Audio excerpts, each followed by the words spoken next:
కూటమి ప్రభుత్వం తెలుగుదేశం పార్టీ నారా చంద్రబాబు నాయుడు గారు ముఖ్యమంత్రి గారి నేతృత్వంలో ఆంధ్ర రాష్ట్రాన్ని అనేక రకాలుగా అభివృద్ధి పరచాలని, ప్రతి నియోజకవర్గంలో అభివృద్ధిని కనబరచాలని, ప్రతి నియోజకవర్గంలో ఉద్యోగ అవకాశాలు, వైద్య విధానాన్ని మెరుగుపరచాలని, ప్రతి నియోజకవర్గానికి ఏదో ఒక రకమైన వైద్య విధాన కళాక్షేత్రాలు పెట్టాలనే ఆలోచనతో మన గిద్దలూరులో కూడా ఆయుష్ హాస్పిటల్ ఒకటి ఇవ్వడం జరిగింది. అలాగే ప్రొద్దుటూరులో యునాని మెడికల్ కాలేజీ ఏర్పాటు చేసేదానికి జీవో జారీ చేయడం జరిగింది. గత ప్రభుత్వం రాచమల్లు ప్రసాద్ రెడ్డి గారు ప్రభుత్వంలో పనిచేసినారు. సంవత్సరానికి 500 కోట్ల రూపాయలు నిధులు తీసుకుని వచ్చి నేను పొద్దుటూరు పట్టణాన్ని అభివృద్ధి చేస్తానని, నాకు మంత్రి పదవి ఇచ్చినా వద్దని చెప్తానని,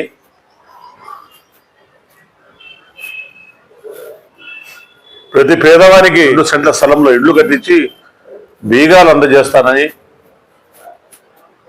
ఉద్యోగ అవకాశాలు కల్పిస్తానని, పాల కేంద్రాన్ని పునః ప్రారంభిస్తామని, 2019 నుంచి 24 లోపల నిర్మాణం చేస్తామని 3 సార్లు ముఖ్యమంత్రి గారి చేత, జగన్మోహన్ రెడ్డి గారి చేత శంకుస్థాపనలు చేయించి, ఎంతమంది భగవంతులు ఉన్నారో అంతమంది భగవంతుల మీద, దేవతల మీద ప్రమాణాలు చేసి 2019లో గెలిచినాం. 2019 నుంచి మనం సూటిగా ప్రశ్నిస్తున్నాం రాచమల్లి ప్రసాద్ రెడ్డి గారిని. 100 కోట్ల మిగులు బడ్జెట్ ఉన్న పొద్దుటూరు మున్సిపాలిటీని దివాళా తీయచ్చడము,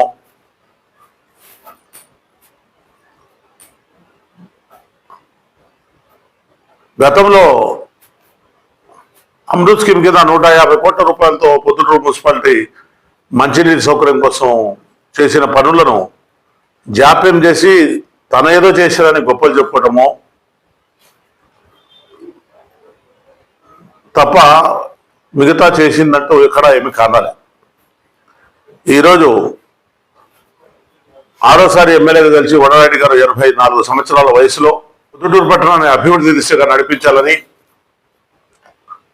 గతంలో వడరెడ్డి గారి టైంలోనే పొద్దుటూరుకు రింగు రోడ్డు ఏర్పాటు చేయడము, రాజా సర్కిల్ నుంచి జమ్మలమడుగు రైల్వే స్టేషన్ వరకు రోడ్డు విస్తీర్ణ పనులు చేయడము, మైదుగు రోడ్డు విస్తీర్ణ పనులు చేయడము, గాంధీ రోడ్డు విస్తీర్ణ పనులు చేయడము, కోనేటికాల వీధిని 20 అడుగులు ఉన్న రోడ్డును 40 అడుగులుగా విస్తీరించేదానికి చర్యలు చేపట్టడము చేస్తా రావడం జరిగింది.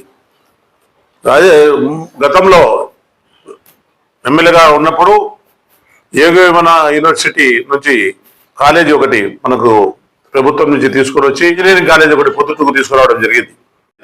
రాష్ట్రంలోనే ప్రతిష్టాత్మకంగా వెటర్నరీ కాలేజీ ఉమ్మడి రాష్ట్రంలో ఉన్నప్పుడు వెటర్నరీ కాలేజీ తీసుకుని వచ్చి పొద్దుటూరులో పెట్టడం జరిగింది. ఈరోజు ఎంతో ప్రాముఖ్యత కలిగిన యునాని మెడికల్ కాలేజీ తీసుకుని రావటము అందరికీ ఆనందము, హర్షం వ్యక్తం చేస్తూ ఉంటే, ప్రొద్దుటూరు మాజీ ఎమ్మెల్యే రాచమల్లి ప్రసాద్ రెడ్డి గారు ఓర్వలేని తనంతో పిచ్చి పట్టిన వ్యక్తి మాదిరిగా అవాకులు చివాకులు పెరుగుతూ మెడికల్ కాలేజీ కావాలా, యునాని మెడికల్ కాలేజీ కాదు, ఉర్దూ అరబియన్ భాషలో ఇక్కడ లేవు, ఉర్దూ అరబియన్ భాషలు ఎవరు చదవరు, వేస్ట్ అని గగ్గోలు పెట్టే విధంగా మాట్లాడటము ఎంతవరకు సబబని చెప్పి నేను ప్రశ్నిస్తా ఉన్నాను. ఎందుకంటే ఓన్లీ ఒక పొద్దుటూరు పట్టణంలోనే 10th వరకు ఉర్దూ కాలేజీలు, ఉర్దూ హై స్కూల్ ఉంటే వడరాజరెడ్డి గారి కృషితో మేమంతా కలిసి ఉర్దూ జూనియర్ కాలేజీని ఏర్పాటు చేయడం జరిగింది. ఉర్దూ జూనియర్ కాలేజ్ పొద్దుటూరులో పెట్టిన తర్వాత 10th చదువుకునే పిల్లలు 200 నుంచి 250 మంది పిల్లలు ఉర్దూ కాలేజీలో చదువులు చదువుకుంటా ఉన్నారు. డిగ్రీ కావాలని చెప్పి ఇదే Rajamouli president Urdu degree college కావాలని జగన్మోహన్ రెడ్డి ముఖ్యమంత్రి టైంలో ప్రయత్నం చేసినారు, కాలే. ఇప్పుడు వరదారెడ్డి గారు ఉర్దూ డిగ్రీ కాలేజ్ పెట్టేదానికి కూడా అసెంబ్లీలో మాట్లాడి జీవో జారీ చేసేవారి కోసం ప్రయత్నం చేస్తూ ఉన్నారు. రాజమౌళి ప్రసాద్ గారు ఏం మాట్లాడుతున్నారో ఆయనకే అర్థమవుతుందో లేదో తెలియడం లే. ఆయన ఎమ్మెల్యే పదవి పోయిన తర్వాత ప్రజలు ఆయనను డిస్క్వాలిఫై చేసిన తర్వాత ఆయన వద్దని చీదరించుకున్న తర్వాత ఆయన సున్నితం లేని పరిస్థితిలో ఆయన మధ్యలో చాలా ప్రెస్ మీట్ చూసిన ఆయన మేము కొన్ని పనుల కారణంగా ఊళ్ళో లేని కారణంగా ఆయన కౌంటర్ వేయలేకపోయినాము. ఆయన ఒక్క పని ఆయన చెప్పినాడు కదా 500 కోట్ల రూపాయలు సంవత్సరానికి తీసుకొచ్చి 2500 కోట్లతో పనిచేస్తా అని చెప్పినాడు, ప్రమాణాలు చేస్తూ ఉన్నాడు. చేసినాడా అని నేను సూటిగా ప్రశ్నిస్తా ఉన్నా.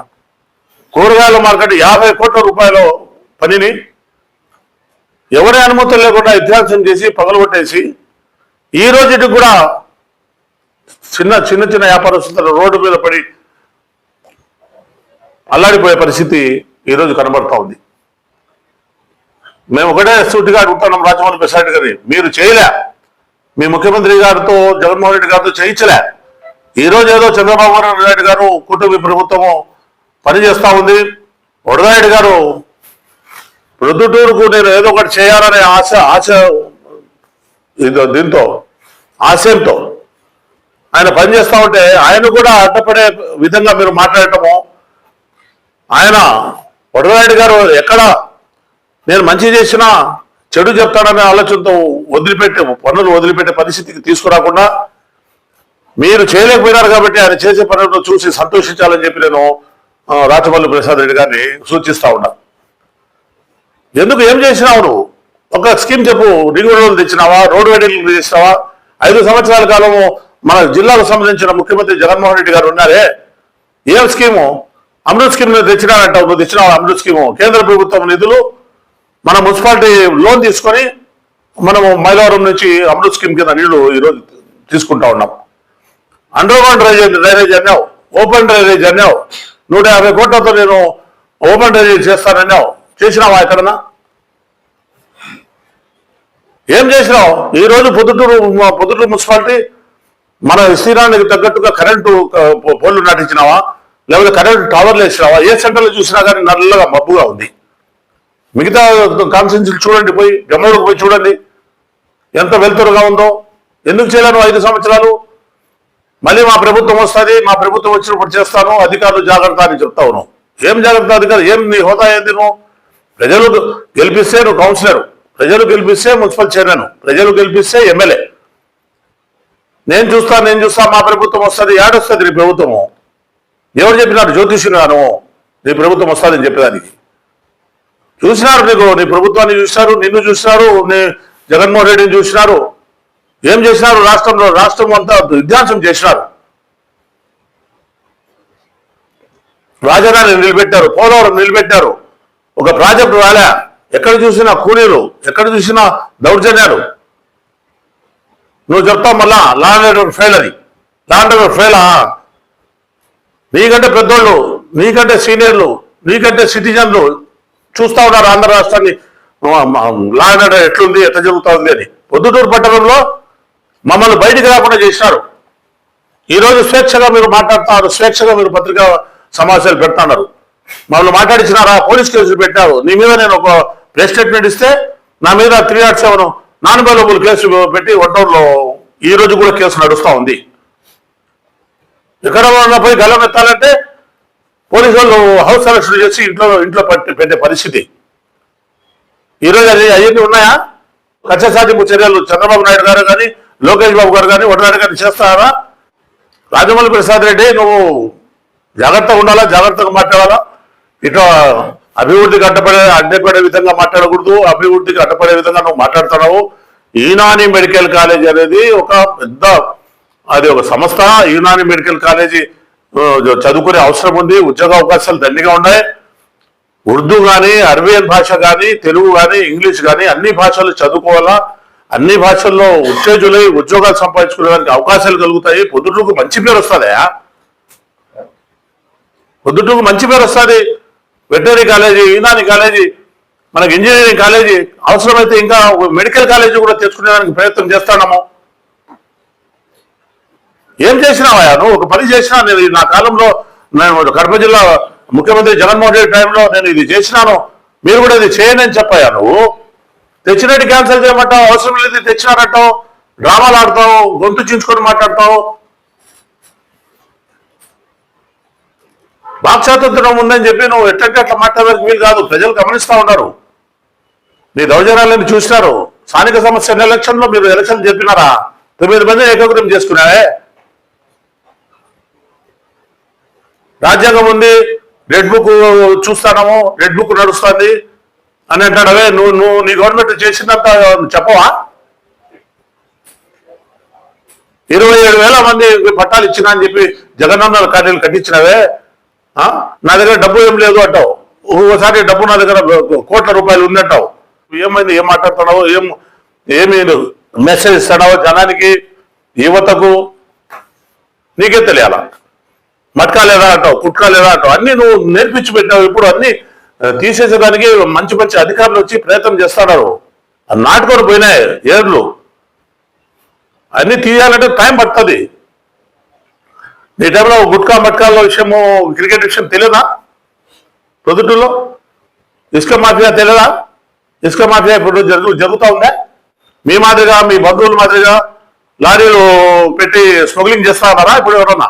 కాబట్టి రాచమల్లు ప్రసాద్ రెడ్డికి అభివృద్ధిని అడ్డుకోవద్దని, అభివృద్ధి విషయంలో మీరు సహకరించాలని, సహకరించకపోయినా అనవసరమైన పత్రికా ప్రకటనలు ఇవ్వకూడదని చెప్పి నేను హితవు పలుకుతూ, పొద్దుటూరు పట్టణానికి చంద్రబాబు నాయుడు గారు, రాష్ట్ర ముఖ్యమంత్రి, పొద్దుటూరు ఎమ్మెల్యే వరదారెడ్డి గారు, ఇన్ఛార్జి మంది మినిస్టర్ సబితమ్మ గారు, అలాగే తెలుగుదేశం పార్టీ నాయకులంతా కృషి చేస్తూ ఉన్నారు. మంచి మంచి ప్రాజెక్టులు తీసుకొచ్చి పొద్దుటూరుని ఏ విధంగా అభివృద్ధి చేయాలా, రాష్ట్రాన్ని ఏ విధంగా అభివృద్ధి తీసుకుపోవాలా, భావితరాలకు ఎట్లా ఉపయోగపడాలనే పరిస్థితిలో ఉన్నారు. కాబట్టి మీరందరూ కూడా మీరు మేలు చేయరు, మంచి చేయరు, చెడు చేయొద్దని చెప్పి నేను మరొకసారి తెలియజేసుకుంటూ సెలవు తీసుకుంటాను.